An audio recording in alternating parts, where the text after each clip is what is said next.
Market Journal, television for agricultural business decisions, is a presentation of the University of Nebraska-Lincoln's Institute of Agriculture and Natural Resources. Promotional support is provided by the Nebraska Farmer Magazine.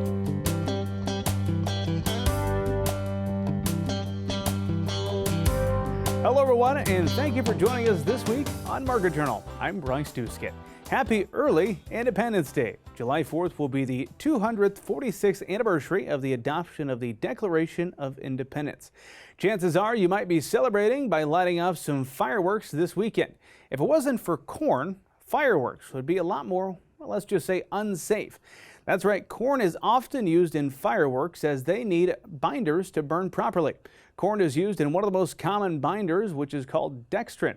In the U.S., we need a lot of dextrin because we spend over $2.4 billion on fireworks each year. As we get into today's show, since 1972, Nebraska's Natural Resources Districts, or NRDs, have been planting trees and shrubs for windbreaks, erosion control, wildlife habitats, as well as many other purposes. This spring, the NRD Conservation Tree Program will be planting their 100th millionth tree soon. That totals approximately 50 trees for each Nebraskan. We recently had the opportunity to catch up with an NRD forester, that is Jay Seaton, to discuss this milestone and to learn more about how Nebraska's NRDs are working to improve the outdoors for Nebraskans. Well, let's talk about the tree programs that the NRDs offer. First, can you just give us an overview of that? Absolutely. Every NRD across the state has a conservation seedling program. We generally start taking orders in November and usually end at about the 1st of March. And we take it for a variety of issues. It is all about doing conservation forestry out on the ground. So whether that be for windbreak habitat, or for windbreaks, shelter belts, snow belts, wildlife habitat, or just reforestation projects, the Conservation Seedling Project will have a species ready for you. Big picture, why is that important? Why is it important? Well, of course, with the growing differences in climate, with sandstorms, weather events being more and more spectacular, conservation is going to be more and more important out on the ground, and trees can address a number of those concerns that landowners or even just communities have. So it's always important to plant more and more trees to keep that canopy out on the ground.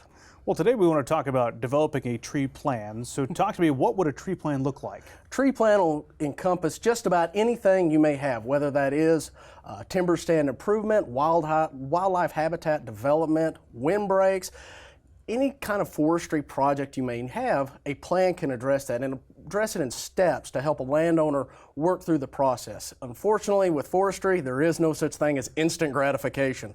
So it's a long, slow process. But if you have a plan in place with a dedicated natural resource or forester, it'll help you go through those steps and achieve your goals. Right now, a lot of our viewers are producers in the thick of their growing season, might not be thinking about developing a tree plan, but maybe as they are doing a pass through a field, they might just start pondering that. Is there a particularly good time to think about developing one of those plans? The old adage was 10 years ago was the best time to do it, but the next best time is now. And so even this time of year in the summer, when we're not necessarily thinking about planting, planning is a great thing to do. While the crops are growing, while maybe things are just a little bit slower, whether that be in the summer or throughout the year, it's a great time to start thinking ahead about going, what are my goals for my land? What do I want it to look like 10, 20, 30 years down the road? And we could start addressing those needs now. So you're not saying that, well, I should have done that 10 years ago. Mm-hmm. Well, we are celebrating a big milestone when it comes to tree planting in the state. Mentioned that in the introduction. But when it comes to how many trees are being planted across the state, are we able to quantify that year to year at all? Oh, absolutely. We are able to quantify that. We keep yearly records of how many trees are planted throughout each NRD. The NRDs just planted their 100th millionth tree in this state for conservation. And so it's a great time, and we're also celebrating our 50th anniversary as NRDs. So it's a great time to start thinking next year, what do I need to plant? Where do I need to plant it? So that's talking about new trees, but there's also obviously a lot of trees that have been planted, and this spring and into the summer we've seen a lot of storms come through. For somebody who's had some damage on their property, on their trees, what are some of the things they should be considering? They really need to start thinking that even though it is an older or established tree, maintenance never does end. I mean, it's just like any other natural resource. There's got to be constant involvement with the landowner. So when it comes to whether you need help assessing or anything else, contact your local NRD. There's also Nebraska Forest Service that has district foresters across the state that can help address that. And if need be, there's also a list through Nebraska Statewide Arboretum of a list of all the arborists across the state to help you address your specific tree needs. You and I are sitting in Lincoln, Nebraska today having this conversation. Nebraska is a very different state from end to end, but generally, what kind of trees are good growing trees here in the state? There is a wide variety of trees that we can plant across the state. Some like cottonwood, black walnut, and even some junipers that can be planted across the state. We have a wealth of variety when it comes to that. We are the tree planting state after all. Most NRDs offer anywhere from 40 to 80 different species, and a good place to look at those is nrdtrees.org.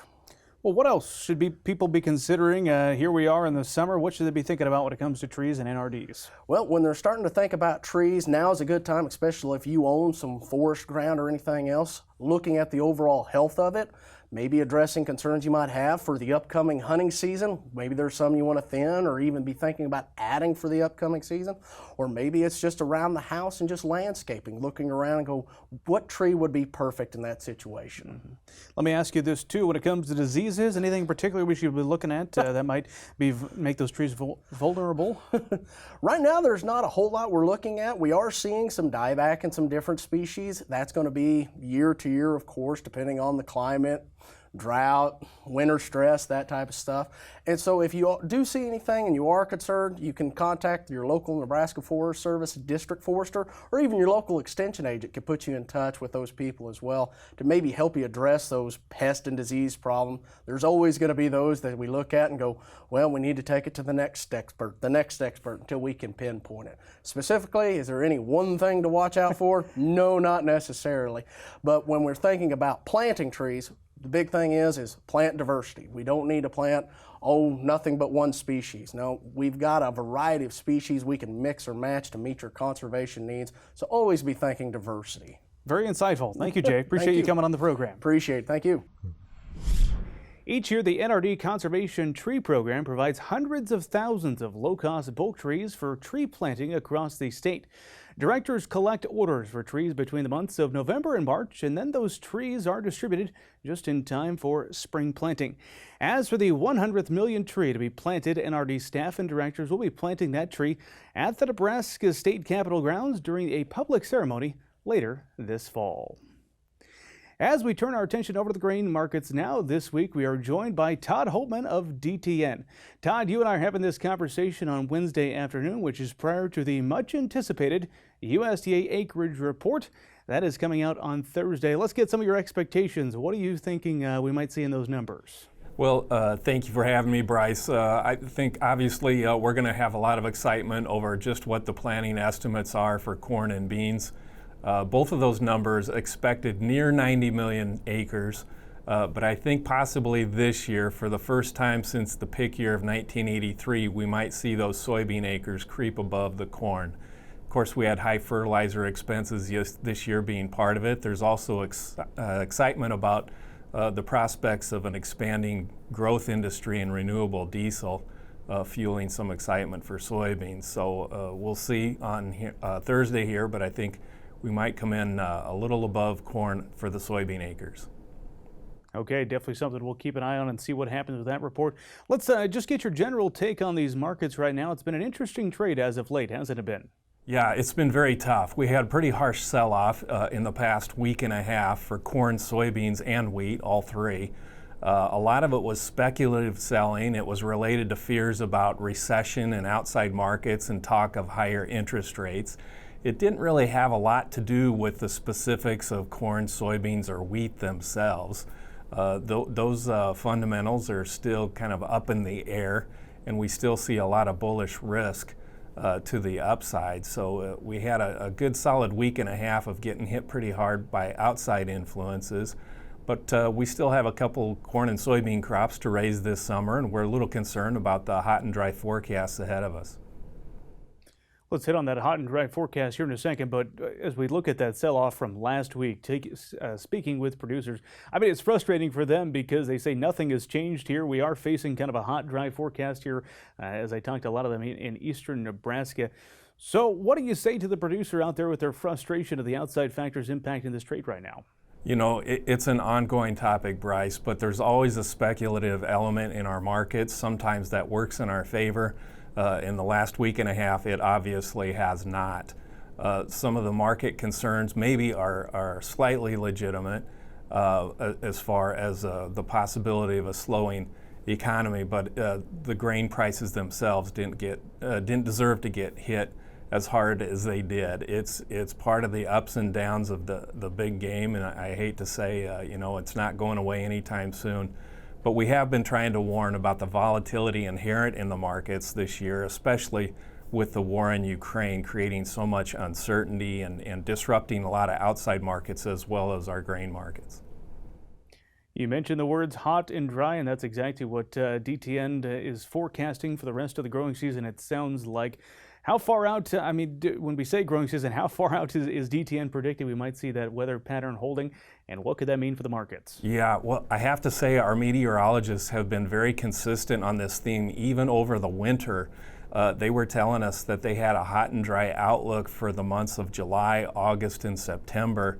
That still has stood consistently and still stands as our forecast for these critical months for corn and soybeans especially, and a bit for spring wheat as well. Now, currently we're going through a short-term phase where we're getting some milder temperatures. There's a chance of rain in the northern plains in the next 6 to 10 days.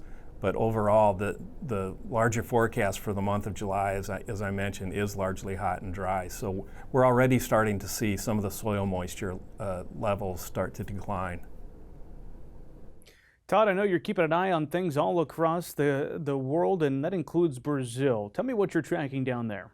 Yeah, well, in Brazil, it's very interesting. They actually had a very dry season for their second corn crop in central Brazil, but it looks like they've done just enough to get a decent enough yield that they're going to still come out with a record corn crop. They had about a 10% increase in planted acres this year.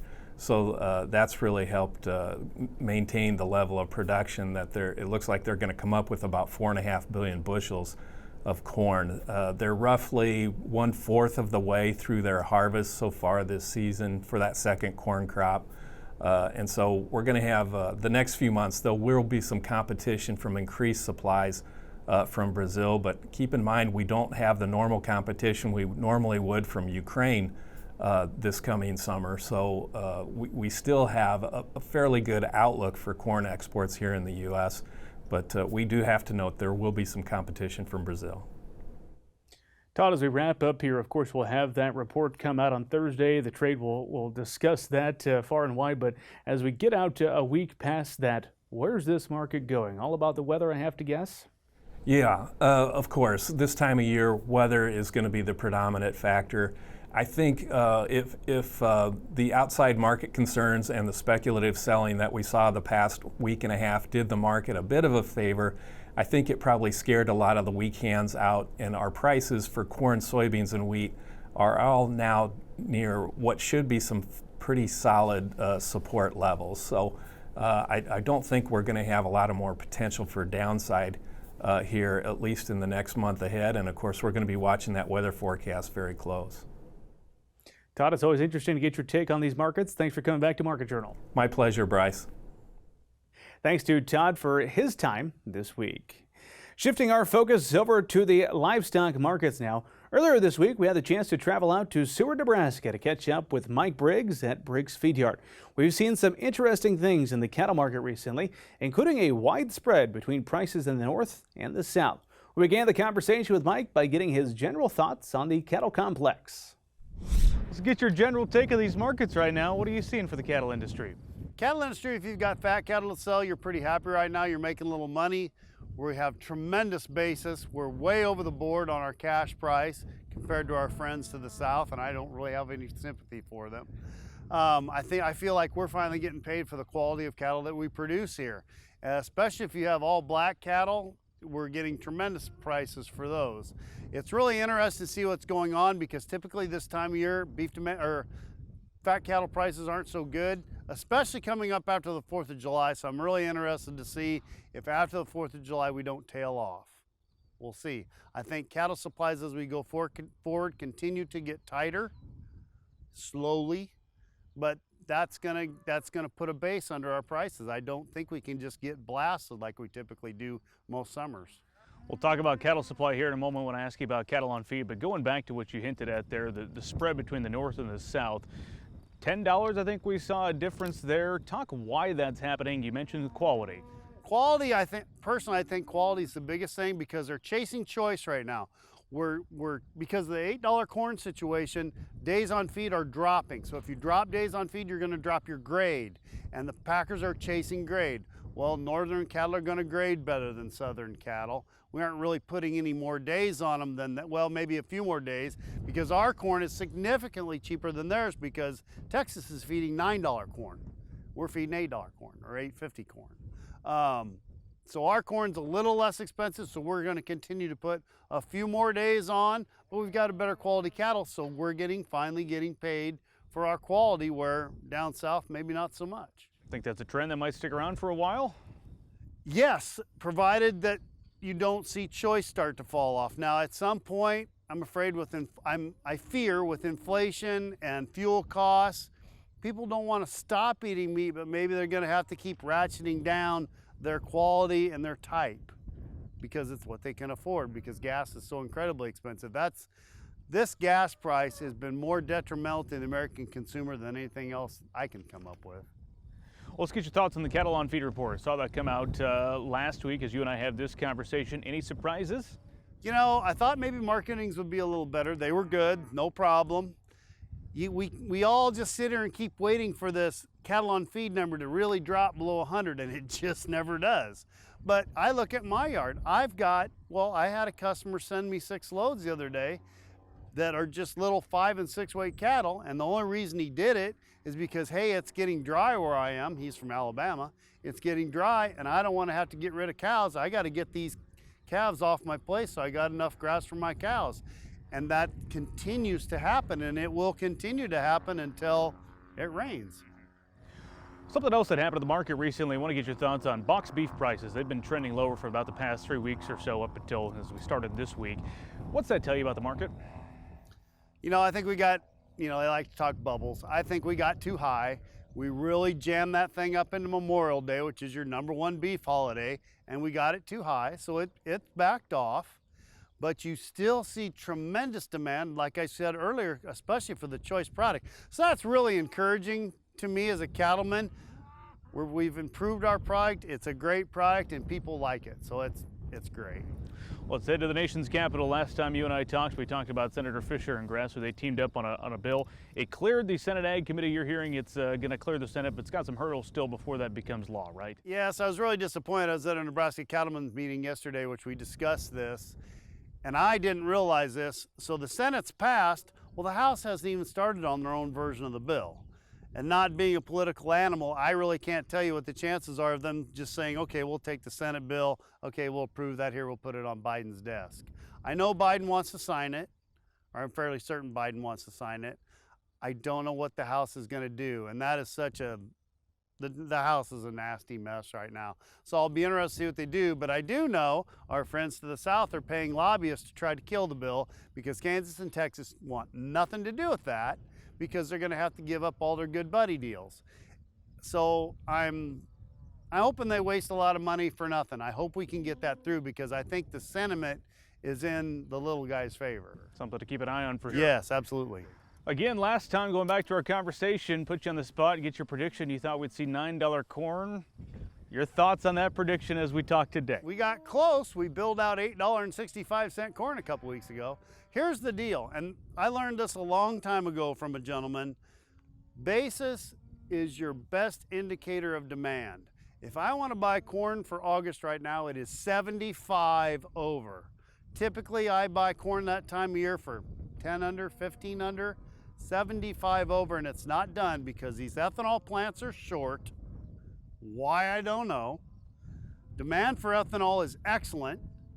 So they're going to keep buying corn because they got to keep grinding because they're making money, even with this price of corn, if that tells you anything.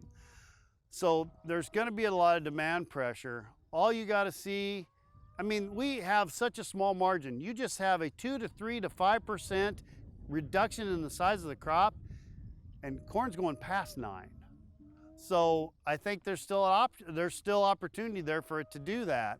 I think corn in the cash market, at least for us buyers, I'm not saying for the farmer, for us buyers, it's probably going to go past 9, because you're going to see that it doesn't have to rally very much over $8 and add 75 cents and you're there. I think that's going to keep going. Feed yards are pretty full. Cattle on feed said that. Got to have feed. So there's a ton of demand out there for corn. That's going to keep that basis up. And like I said, just a little bit of stub on the corn market, or the corn crop stubs its toe a little bit, and the corn market's going to take off. So I have a lot of fear for that. Always a lot of things to talk about when it comes to these cattle markets and all the outside pressure too. Mike, appreciate you coming back on to Market Journal. Thanks, sir. Thanks again to both Todd and Mike for their time this week. Coming up next week, we'll be joined by Jeff Peterson of Heartland Farm Partners.